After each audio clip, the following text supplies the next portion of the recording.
രാമേന്ദ്രൻ, ഇന്നലെ റിപ്പബ്ലിക് ദിനമായിരുന്നു. അതിൻ്റെ ഔദ്യോഗികമായിട്ടുള്ള പരിപാടികളൊക്കെ നടക്കുമ്പോൾ രാഹുൽ ഗാന്ധിക്ക് മൂന്നാം നിരയിലായിരുന്നു സ്ഥാനം. അതൊരു പ്രശ്നമായിട്ട് കോൺഗ്രസ് അവതരിപ്പിക്കുകയും രാഹുൽ ഗാന്ധിയെ അപമാനിച്ചു മോദി സർക്കാർ എന്ന നിലയിലേക്ക് ആ വിഷയം ചർച്ചയ്ക്ക് വെക്കുകയും ചെയ്തു. എന്താണ് അതിൻ്റെ നിയമപരമായ പ്രശ്നം? രാഷ്ട്രീയ വിഷയം വേറെ എടുക്കാം. രാഹുൽ ഗാന്ധിയെ പ്രോട്ടോകോൾ ലംഘിച്ചിട്ട്, അയാൾ പ്രതിപക്ഷ നേതാവാണ്. ആ പ്രതിപക്ഷ നേതാവിന് എപ്പോഴും ജനാധിപത്യത്തിൽ ഒരു സ്ഥാനമുണ്ടല്ലോ. അപ്പോൾ അതുകൊണ്ട് അയാൾക്ക് ഒന്നാം നിരയിൽ ഇരിപ്പിടം കൊടുക്കേണ്ടിയിരുന്നു എന്നാണ് കോൺഗ്രസിന്റെ വാദം. ഖാർഗെയെയും രാഹുൽ ഗാന്ധിയെയും അപമാനിച്ചു എന്നാണ് കോൺഗ്രസ് പറയുന്നത്. എന്നിട്ട് ഇവര് 2014 ഒരു ചിത്രം പ്രസിദ്ധീകരിച്ചിട്ടുണ്ട് കോൺഗ്രസ്സുകാർ. പ്രത്യേകിച്ച് മാണിക്യം ടാഗോർ എന്ന് പറഞ്ഞൊരുത്തൻ തമിഴ്നാട്ടുകാരൻ ഇടയ്ക്കിടയ്ക്ക് ബഹളം ഉണ്ടാക്കിക്കൊണ്ടിരിക്കാറുണ്ട്. അപ്പോൾ കർത്തവ്യപഥിലായിരുന്നു ഈ പരേഡൊക്കെ നടന്നുകൊണ്ടിരുന്നത്. അപ്പോൾ കോൺഗ്രസിന്റെ വക്താവ് സുർജേവാല ആണ് ആദ്യം ഈ രാഹുൽ ഗാന്ധി, അത് രാഹുൽ ഗാന്ധി പറഞ്ഞിട്ടായിരിക്കുമല്ലോ വക്താവ് പറയുന്നത്, രാഹുൽ ഗാന്ധി അപമാനിച്ചു എന്ന് പറഞ്ഞിട്ടൊരു പ്രശ്നം ഉണ്ടാക്കിയേക്ക് എന്ന് പറഞ്ഞിട്ടുണ്ടാവും. അപ്പോൾ സുർജേവാലയുടെ പ്രസ്താവനയിൽ പറയുന്നത് നമ്മുടെ പൈതൃകം, അത് കീഴ്വഴക്കങ്ങൾ, പ്രോട്ടോകോൾ, ഇത് മുഴുവൻ ലംഘിച്ചിരിക്കുന്നു മോദി സർക്കാർ. ഇതിൽ പ്രതിഫലിക്കുന്നത് സർക്കാരിൻ്റെ നിരാശയാണ് എന്നും പറഞ്ഞിട്ടുണ്ട്. സർക്കാർ പ്രകടമാക്കിയിരിക്കുന്നത് ഇൻഫീരിയോറിറ്റി കോംപ്ലക്സ് ആണ് എന്നും കോൺഗ്രസ് വക്താവ് ആരോപിച്ചിട്ടുണ്ട്. അതുകൊണ്ടാണ് രാഹുൽ ഗാന്ധിയെ കൊണ്ടുപോയി മൂന്നാമത്തെ നിലയിൽ ഒതുക്കിയത് എന്നാണ് അവർ പറഞ്ഞിരിക്കുന്നത്. അപ്പോൾ ഈ 2014 ഒരു ചിത്രം, ഈ മാണിക്യം ടാഗോർ എന്ന് പറഞ്ഞ കോൺഗ്രസ് വക്താവ് മനഃപൂർവ്വം രാഹുൽ ഗാന്ധിയെ അപമാനിച്ചതാണ് മോദി സർക്കാർ എന്ന് പറഞ്ഞിട്ട് 2014 ഒരു ചിത്രം പ്രസിദ്ധീകരിച്ചിട്ടുണ്ട്. അത് ഈ റിപ്പബ്ലിക് ദിന പരേഡ് ആളുകൾ, VIP കാണുന്ന ചിത്രം. അതിൽ അദ്വാനി ഈ മുൻനിരയിൽ തന്നെ ഉണ്ട്. അദ്വാനി അന്ന് അദ്വാനി എങ്ങനെ മുൻനിരയിൽ വന്നു എന്നാണ് ഇവർ ചോദിക്കുന്നത്. കാരണം 2014 അദ്ദേഹം രാജ്യസഭയിലോ ലോക്സഭയിലോ കക്ഷി നേതാവല്ല അദ്വാനി. എന്നിട്ടും ഒന്നാം നിരയിൽ ഇരിപ്പിടം കൊടുത്തിട്ടുണ്ട്. അന്ന് അരുൺ ജെയ്റ്റ്ലിക്കും മുൻനിരയിൽ സ്ഥാനം കൊടുത്തിട്ടുണ്ട്. അരുൺ ജെയ്റ്റ്ലി അന്ന് രാജ്യസഭയിൽ പ്രതിപക്ഷ നേതാവാണ്. അപ്പോൾ ഒരു പ്രതിപക്ഷ നേതാവിന് ഒന്നാം നിരയിൽ കൊടുത്തിട്ടുണ്ടല്ലോ അരുൺ ജെയ്റ്റ്ലിക്ക് 2014. എങ്കിൽ രാഹുൽ ഗാന്ധിക്ക് ഇത്തവണ ഇത് അവകാശപ്പെട്ടതല്ലേ എന്നാണ് അവർ ചോദിക്കുന്നത്. അന്ന് 2014 ലോക്സഭയിൽ കക്ഷി നേതാവ് സുഷമ സ്വരാജ് ആയിരുന്നു, BJPയുടെ കക്ഷി നേതാവ്. അപ്പോൾ ഈ ചിത്രങ്ങളൊക്കെ കണ്ടു കഴിഞ്ഞാൽ ഇവരുടെ ചോദ്യം ശരിയാണല്ലോ എന്ന് പൊതുജനത്തിന് ഒരു തോന്നലുണ്ടാവും. അപ്പോൾ 2014 ചിത്രം ഞാൻ നോക്കുമ്പോൾ അതിൻ്റെ അകത്ത് ഒന്നാം നിരയിൽ അദ്വാനി ഉണ്ട്, ശരിയാണ്. സോണിയാഗാന്ധി, ചിദംബരം, അത് കഴിഞ്ഞ് അദ്വാനി ഉണ്ട്. ഇതിൻ്റെ അകത്ത് ഈ നിയമം എന്താന്ന് വെച്ച് കഴിഞ്ഞാൽ ടേബിൾ ഓഫ് പ്രീസിഡൻസ് എന്ന് പറയും. കീഴ്വഴക്കങ്ങളുടെ ടേബിൾ ഓഫ് പ്രീസിഡൻസിൽ രാഷ്ട്രപതിയുടെ സെക്രട്ടേറിയറ്റ് ആണ് അത് നിശ്ചയിക്കുന്നത്. അതനുസരിച്ചിട്ട് ഈ പ്രതിപക്ഷ നേതാവില്ലേ, ലീഡർ ഓഫ് ഓപ്പോസിഷൻ, 7ാമത്തെ സ്ഥാനത്താണ് വരുന്നത്. ഈ പ്രോട്ടോകോൾ അനുസരിച്ചിട്ട് പ്രസിഡന്റ്, വൈസ് പ്രസിഡന്റ്, പ്രധാനമന്ത്രി, ഗവർണർമാര്, മുൻ രാഷ്ട്രപതിമാര്, ഉപപ്രധാനമന്ത്രിമാര്, ചീഫ് ജസ്റ്റിസ്, ഇന്ത്യയുടെ ലോക്സഭാ സ്പീക്കർ, ക്യാബിനറ്റ് മന്ത്രിമാര്, മുഖ്യമന്ത്രിമാര്, മുൻ പ്രധാനമന്ത്രിമാര്. ഇങ്ങനെയാണ് ടേബിൾ ഓഫ് പ്രസിഡൻസിൽ.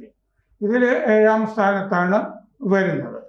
അപ്പോൾ ഈ മൂന്നാം നിരയിൽ ഈ പ്രതിപക്ഷ നേതാവിന് രാഹുൽ ഗാന്ധിക്ക് സ്ഥാനം കിട്ടുള്ളൂ. ഇതനുസരിച്ചിട്ട് ഇത്രയും പേരെ ഇരുത്തിക്കഴിഞ്ഞാൽ പിന്നെ ഇതൊക്കെ ചോദിക്കുന്ന ഈ രാഹുൽ ഗാന്ധി ഉണ്ടല്ലോ, കഴിഞ്ഞ കൊല്ലം റിപ്പബ്ലിക് ദിന പരേഡില് രാഹുൽ ഗാന്ധിയും ഖാർഗെയും പങ്കെടുത്തേയില്ല. ഇതാണ് ഇവരുടെ ദേശാഭിമാനം എന്ന് പറയുന്നത്. അപ്പൊ BJP ഇതിനെതിരെ രംഗത്ത് വന്നിട്ടുണ്ട്.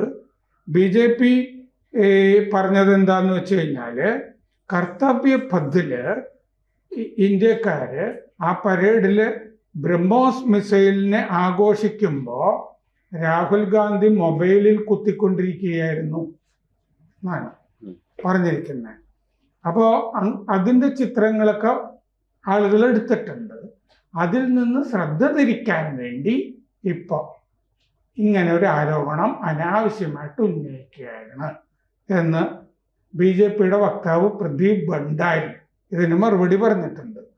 കഴിഞ്ഞ കൊല്ലം രാഹുൽ ഗാന്ധിയും ഖാർഗെയും റിപ്പബ്ലിക് ദിന പരേഡിൽ പങ്കെടുത്തിട്ടില്ല എന്നും BJPയുടെ വക്താവ് പറഞ്ഞിട്ടുണ്ട്. ഇത്തവണ പരേഡിൽ മുഖ്യാതിഥികളായിരുന്നത് യൂറോപ്യൻ യൂണിയന്റെ അന്റോണിയോ കോസ്റ്റ, പിന്നെ ഉർസുല വോണ്ടർ ലെയൻ. കാരണം യൂറോപ്യൻ യൂണിയനുമായിട്ടൊരു കരാർ ഇന്ന് ഒപ്പിടുന്നുണ്ടല്ലോ, അതുകൊണ്ട് അവരായിരുന്നു മുഖ്യാതിഥികൾ അവിടെ. അപ്പോ ഇതാണ് ഈ പൊട്ടത്തരം പറയുകയാണ് രാഹുൽ ഗാന്ധി. രാഹുൽ ഗാന്ധിയെ പറ്റി പൊട്ടത്തരല്ലേ അവർക്ക് പറയാൻ, പൊട്ടത്തരം പോഴത്തൊക്കെ അല്ലേ പറയാൻ പറ്റുള്ളൂ. ടേബിൾ ഓഫ് പ്രീസിഡൻസ് അനുസരിച്ചിട്ട് അയാളെ കൊണ്ടുപോയി 3ാം നിരയിൽ ഇരുത്തിയതിൽ തെറ്റൊന്നുമില്ല, ഒതുക്കിയതൊന്നുമല്ല. ആ ടേബിൾ ഓഫ് പ്രസിഡൻസ് ആണ് ഇതുവരെയും അതിനെ ഉപോത്ബലകമായിട്ട് എടുത്തിരുന്നത്. പക്ഷെ എനിക്ക് തോന്നുന്നത് ചില നമ്മുടെ മൾട്ടിനാഷണൽസ്, അദാനിയെ പോലുള്ള ആളുകൾ ഒരു 1ാം നിരയിലേക്ക് ഇരുന്ന് ഒരു ചരിത്രം ഉണ്ടെന്ന് തോന്നുന്നു. അല്ല, ഇല്ലില്ല, ഇതിന്റെ അകത്ത് ഞാൻ ഉദ്ദേശിച്ചത് ഈ അദ്വാനിയുടെ കാര്യമാണ്. അദ്വാനി 1ാം നിരയിലിരുന്നാണ് ഈ 2014.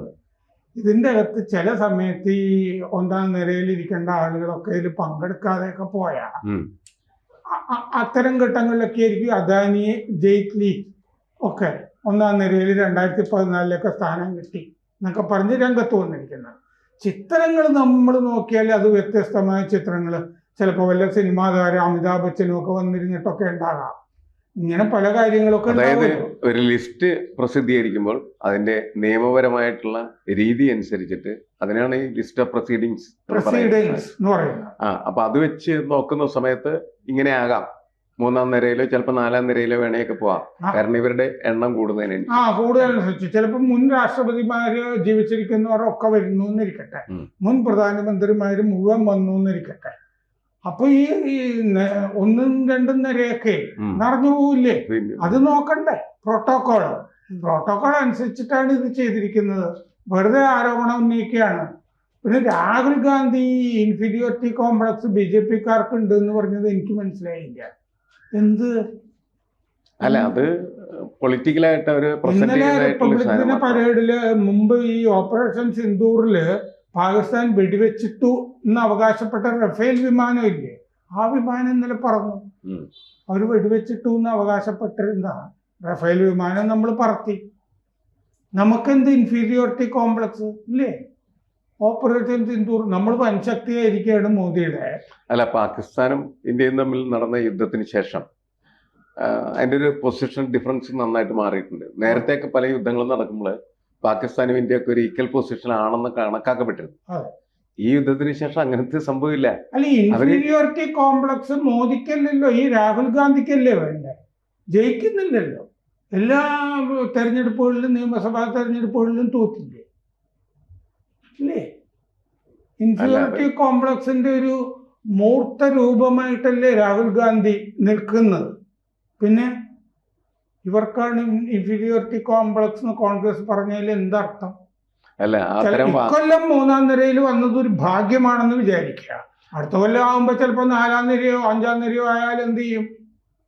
അപ്പൊ കൂടുതൽ ഒതുക്കിയെന്നു. 1ാം നിരയിലേക്ക് തയ്യാറായി പ്രധാനമന്ത്രി തന്നെ ആകണം അല്ലേ? അപ്പൊ 1ാം നിരയിൽ ഇപ്പൊ നിൽക്കാവുന്ന ധാരാളം ആളുകൾ ഇന്ത്യയിലുണ്ട്.